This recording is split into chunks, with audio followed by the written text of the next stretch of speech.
Mr. Kidd, what unions are involved in the balloting at the moment? In this ballot bill there's the sheet metal workers, the boilermakers and the Amalgamated Engineering Union. And how's it been conducted? The ballot's been conducted under the rules of the different organisations. The sheet metal workers and the boilermakers have a postal ballot. The AEU conduct a postal ballot that a member applies for, or alternatively he can attend the branch and have a presence vote. Well, now 3 unions is not the sum total of all the unions in the metal trades group. How come only 3? When negotiations first began, all unions in the metal trades were invited, but at this point of time the 3 concerned are the only ones that have agreed to go ahead with the ballot amongst the members for amalgamation. And this leaves how many, and the names of the ones that are not in so far? There would be the ASC, the FIA, the Moulders and the FEDFA. The FEDFA, however, will conduct a ballot amongst their members in September of this year on the question of amalgamation in the new societies to be formed next year. Well, now, amalgamation is something we've heard about quite frequently over the past few years. A lot of unions and a lot of trades, building trades for instance, are considering this. What advantages is it going to have for you? Well, basically, Bill, the idea is to create greater unions within the trade union movement in Australia. It should be appreciated that at present there are some 309 unions, 240 of which have membership of less than 5,000. The top 25 unions in Australia would have membership of 30,000 upwards.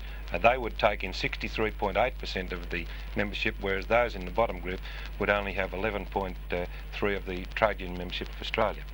The advantages in amalgamation, of course, is to create a union of a greater industrial strength, and this could be reflected through the various campaigns that the union would be involved on behalf of the members.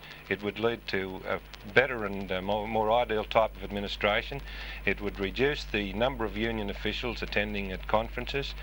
We would be able to develop pay greater attention to developing trade union skills and educating the workers of the union. We'll be able to set up more efficient and research centres, which are very necessary in this day and age.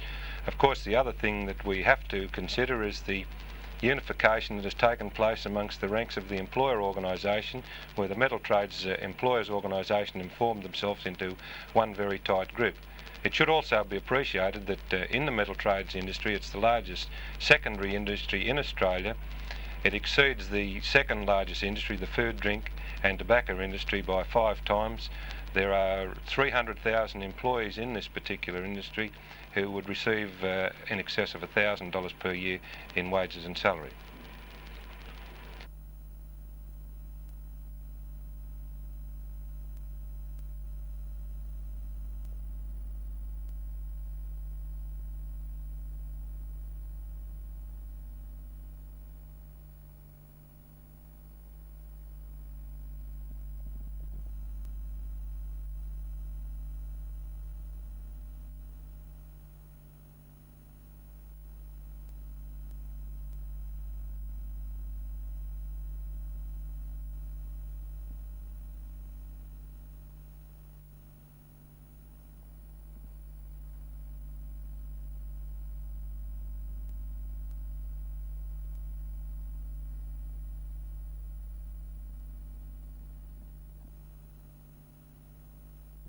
There has been a shortage in this particular region on some occasions in relation to the movement of coal.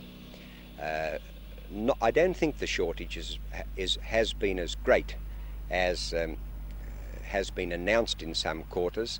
Often there's a tendency to over-order trains, but I concede that there has been a shortage of locomotives, and I've been very closely involved in this because the South Maitland Railway men are constituents of mine and have been keeping in very close touch with me about it.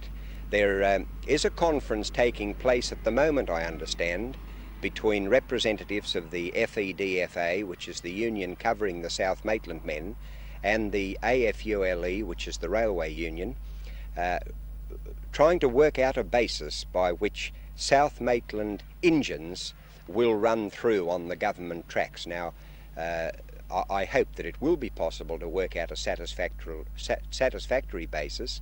This would save a good deal of the diesel engine power on the New South Wales railways, would better utilise the engines of South Maitland railways, and would, I believe, resolve the whole matter for all time.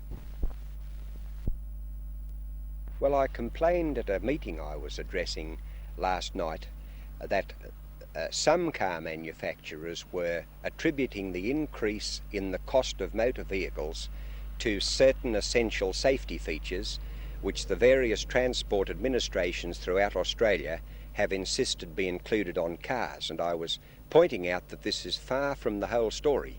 The cost of the new safety features on motor vehicles is infinitesimal compared with the cost of tooling up, setting out new models every 12 or 18 months. You know, it costs the manufacturers about $25 million to produce a new model car, and then I think the budget is about $1.25 million each month to promote the car. And I believe that the family men and the people generally in this country, because we're only a small market, would prefer a cheaper vehicle. Well, do you think this money that they're spending on new models could be spent better on promoting safety features more?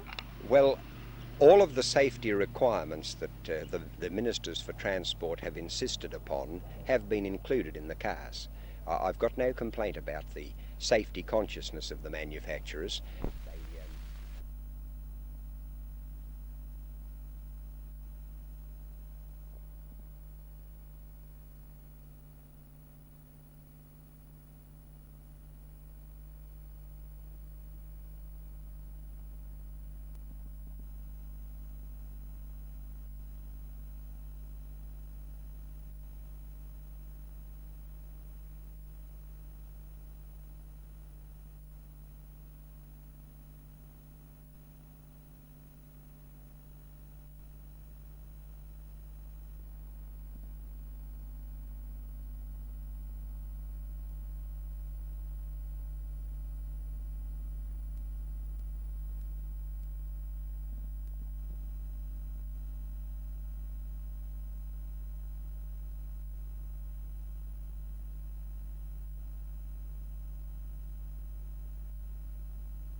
Mr. Kowalski, how did you come to buy your ticket?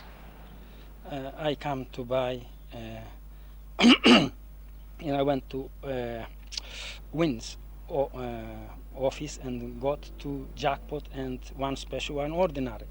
And in number 5 window, lady give me nice smile. And I left the shop, but something made me call back and bought another ticket. I called that ticket Mexico because I was on the Olympic game 1968 and I got married in Mexico. My wife is still in Mexico and she come here and I believe she will like it very much. And that's how I bought the ticket. I see you have a bottle of vodka in your hand. Are you going to have a celebration? Oh yes, we are going to have some. I'm going to see my friends and tell them news about the winning because we have share in 2 jackpots lottery, but we didn't win nothing. Have you made any plans to what you're going to do with your money? I am going to send some money to Poland to my family. I'm going to send straight away $1,000 to my wife to Mexico, and I believe she come very soon.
Listen, the ute will be on its way in about 2. It's still not done yet.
Meg, how many did you have here tonight? Oh, approximately about 500.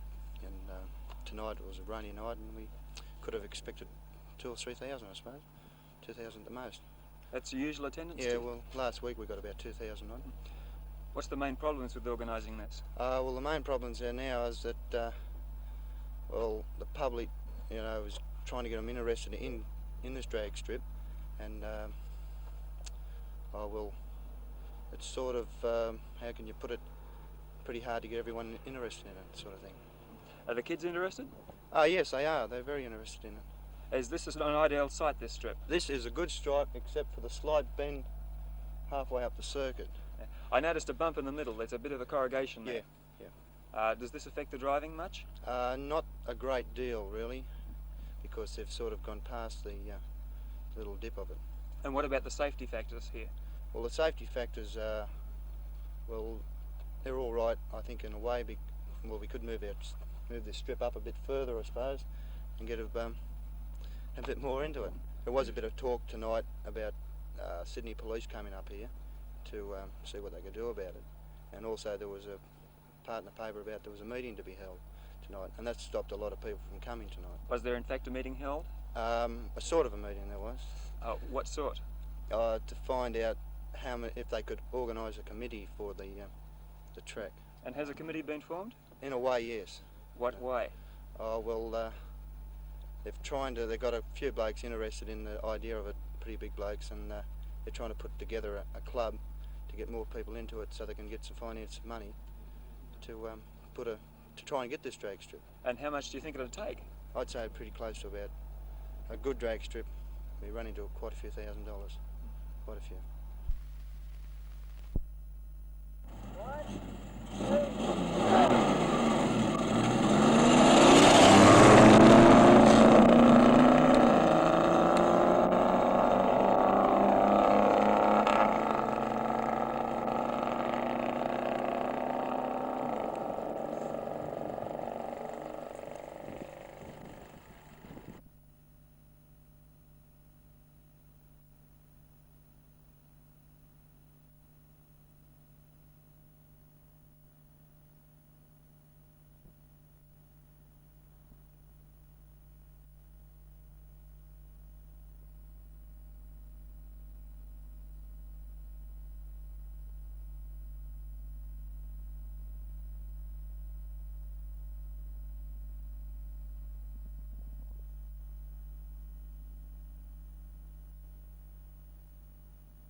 As president of Cessnock Show Committee, what influenced your decision to hold the show on a Sunday?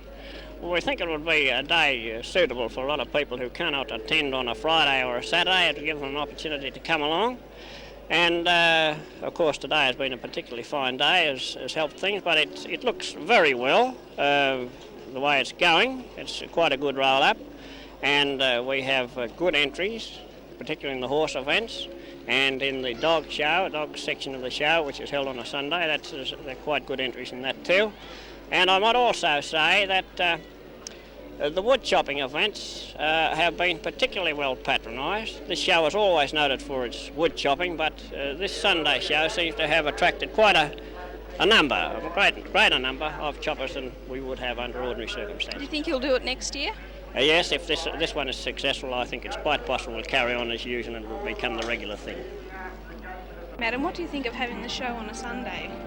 Oh, I think it's a good idea. I think everyone likes to go for a drive on a Sunday, They come out, take the kiddies out for the day. It's really good for them. I really think it's good. What do you think of having the show on a Sunday? Excellent. And why is that? Well, I feel that there's more, much better for people that they can come here. And yes, I agree with that wholeheartedly. You've been in the show business for some time. What do you think of Sunday shows? I think that'll be very good and very popular. It's very popular in other parts of the world, Sunday entertainment. There's no reason why it won't be good here too.